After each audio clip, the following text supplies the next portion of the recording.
Hi guys, welcome back to my channel. There will be no preamble. I will get right into the books today because this video is long overdue. I'm trying to clear through a to be read pile that is astounding at this point. I have 13 books. I've read 3. I have 10 more to go, and we don't have 10 months left in the year, so you can imagine how I am. So I will just get right into it. I have 3 books here. They're all in the beige category for some bizarre reason. I think it's a thing I do subconsciously, but here we are.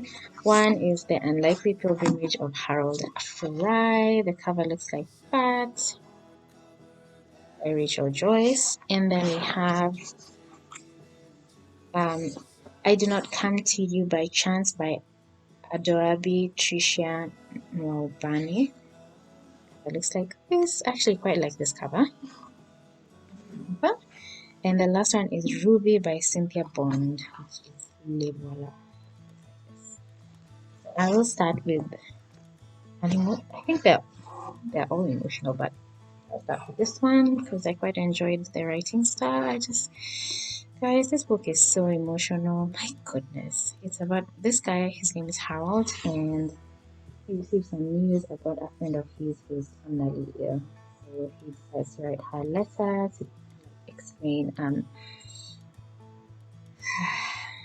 certain things to her.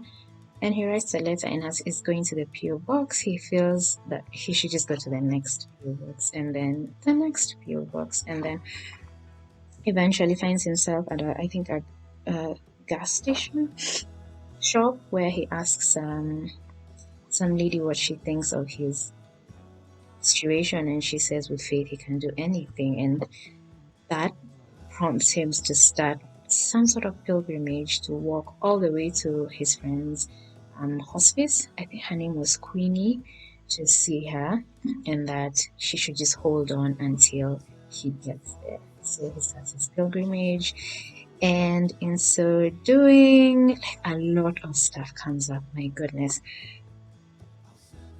First, because he's on a pilgrimage, he has to leave his wife. Her name, I think, is Maggie.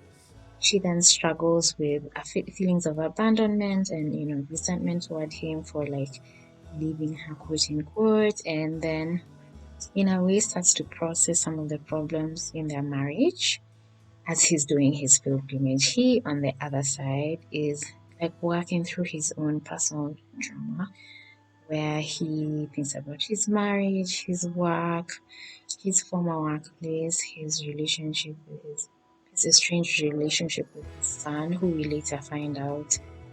Actually, you don't have to give that spoiler, but his strange relationship with his son, and basically his whole life. This book kind of reminds me of the movie Forrest Gump, when Forrest is left by the love of his life and he then starts to run.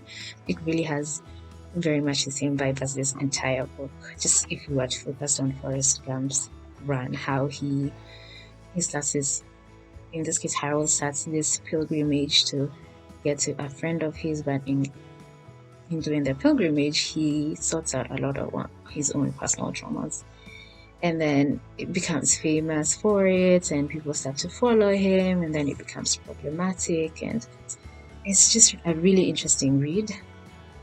So much so in terms of how they unpack the issues in Harold's life, the issues he had with his son, his wife, his job, guys, this one is really good, and in the end he does get to Queenie. I'm not gonna give you guys spoilers because I really want you to pick up this read. It's so, it's one of those that will really, really get to you. And I think that it's not so many pages. I don't know because I flew through it. How many pages does this have? Hold on, guys. It's like, I think it's less than 400. 365 pages. So you probably read it in 3 days, 2 to 3 days tops. I'm estimating with my reading rate, I read quite fast. It might take longer for some people. Regardless, please pick this up. This is This is very touching. Yeah. My second book is Ruby by Cynthia Bond. I feel like the longer this video is, the brighter my jumper gets. It's not actually a jumper, my coat. Actually, what is this? Whatever this is, the brighter it gets. So please bear with me. Oh my goodness. Ruby is a book you will not forget so easily. Actually, I think I'm going to have a hard time picking this up again because of just my experience with it, guys. There are certain books that really get to me, and I often find that these books I never truly forget them. I always have like some kind of inkling of what the book is about, just because of how like transfixed I was reading it and like following the storylines and the plots and the characters, and they're usually, unsurprisingly, quite dark books, like really hectic, not hectic, really traumatizing things have happened in these books. For some bizarre reasons, those are the books I remember. I don't remember the nice, wholesome ones. I don't know what that says about me as a person, but these are the books I remember. So Ruby, I think, is rural. It was set in the rural South. It is about, actually, I feel like it's about some really dark acts of man and the idea that love is redemptive. I think this is a very dark love story in a sense. The love is not the only feature in this book.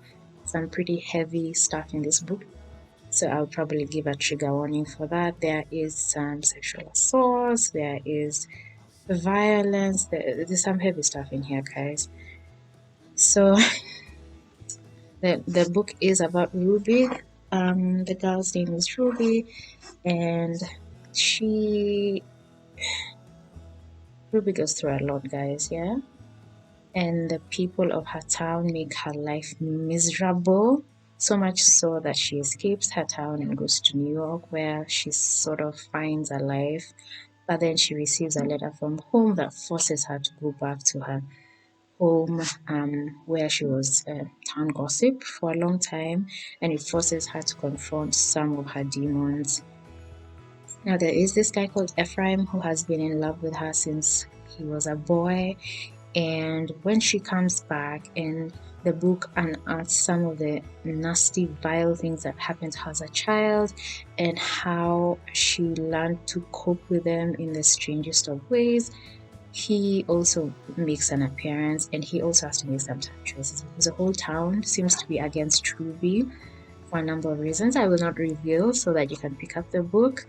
And Ephraim has to make the choice of whether he's going to keep with the town or he's going to follow the love of his life, aka Ruby, who is, I don't want to say hard to love, but has had some very difficult experiences, and as such is not quite so receptive to sincere love. So it's a jarring book, guys. It's not an easy read. It's memorable for sure, but it is not an easy read.